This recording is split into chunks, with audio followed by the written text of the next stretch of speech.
여러분 드디어 올 것이 왔습니다. KF-21 보라매가 무려 1600회가 넘는 시험 비행을 단 한 번의 사고도 없이 완벽하게 끝내고 실전 배치만을 앞두고 있습니다. 그런데 이 소식에 가장 입이 쩍 벌어진 곳이 어딘지 아십니까? 바로 이웃나라 일본입니다. 일본 언론들이 지금 KF-21의 일거수일투족을 소름 끼칠 정도로 정밀하게 분석하며 경악을 금치 못하고 있습니다. 일본 방송에서는 KF-21을 최신의 4.5세대 전투기라고 평가하면서 높은 스텔스 성능과 최신 아비오닉스를 갖추고 있다고 인정했습니다. 심지어 레이더 반사 면적이 미국의 F-18 슈퍼 호넷보다 작다는 점까지 구체적으로 언급했습니다. 왜 이렇게 민감하게 반응하냐고요? 자기들은 수조 원을 쏟아붓고도 비참하게 포기했던 독자 전투기 개발의 꿈을 대한민국이 보란듯이 실현해버렸기 때문입니다. 일본이 왜 이렇게 배가 아파하는지 그 속사정을 들여다보면 참 흥미롭습니다. 사실 일본도 과거에 X2 신신이라는 자국 기술 스텔스기를 만들겠다고 전 세계에 큰 소리를 뻥뻥 쳤던 적이 있었습니다. 그런데 결과는 어땠습니까? 엔진 출력은 부족하고 기술적 한계에 부딪히면서 고작 30번도 안 되는 비행을 끝으로 개발을 완전히 포기해버렸습니다.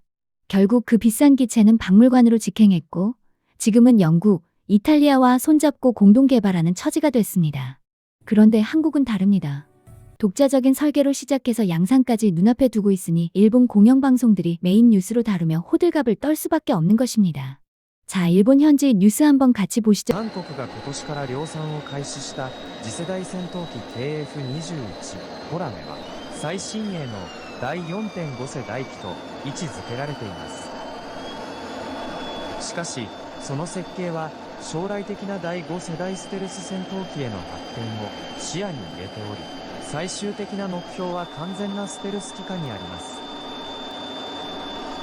KF-21 は今年5月に量産が始まり、初期のブロック1では20機が生産され、初号機は2026年に納入される予定です。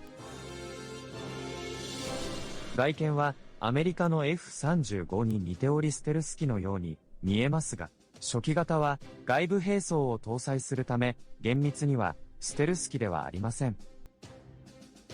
しかし、レーダー断面積 RCS は F/A-18 スーパーホーネットより小さく、ステルス塗装も可能なため、第 4.5 世代戦闘機としては高いステルス性と最新のアビオニクスを兼ね備えています。KF-21 は将来的に内部兵器層の追加やステルス改修により第5世代的な性能に発展できるよう設計されています。韓国政府はこの改修に積極的で、2026年度の国防予算案では次のブロック2生産を見据え、国産先進ジェットエンジン開発に860億ウォン、ステルス関連センサー材料技術に6300億ウォンを投じる計画です。これは韓国が KF-21 の将来性に大きな期待を寄せていることの表れです。韓国はブロック3までの段階的なアップグレードを計画しています。ブロック2では空対地、精密攻撃能力、電子戦機能、センサーフュージョンが強化されますが、この時点ではまだ完全なステルス機ではありません。完全なステルス機化は最終目標であるブロック3から予定されています。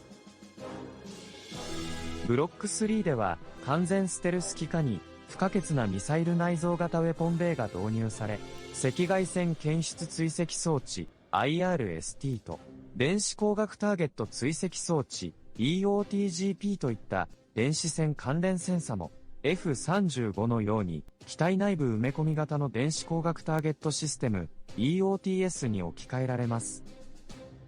レーダー吸収材 RAM の改良や外形調整によりステルス性能が飛躍的に向上する計画です。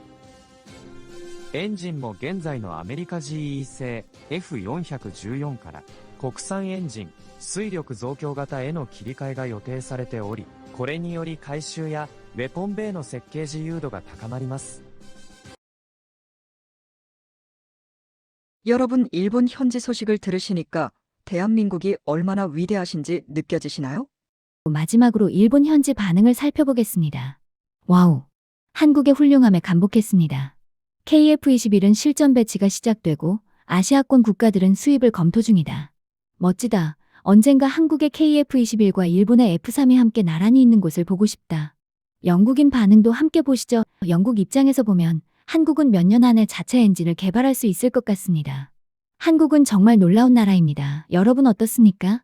대한민국이 이제는 남의 기술을 빌려 쓰는 나라가 아니라 스스로 기준을 만드는 나라가 됐기 때문입니다. 일본 방송조차 인정한 KF-21의 기술력, 1600번의 무사고 비행이라는 대기록 위에서 피어날 보라매의 화려한 진화, 정말 가슴이 웅장해지지 않습니까? 우리 기술진들이 흘린 땀방울이 헛되지 않도록 앞으로 블록 3을 넘어 6세대까지 거침없이 뻗어나가는 보라매의 모습을 우리 다 같이 응원하며 지켜봅시다. 대한민국의 하늘은 이제 우리가 직접 그리고 완벽하게 책임질 것입니다.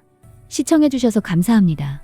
영상이 유익하셨다면 구독과 좋아요 한 번씩만 부탁드립니다.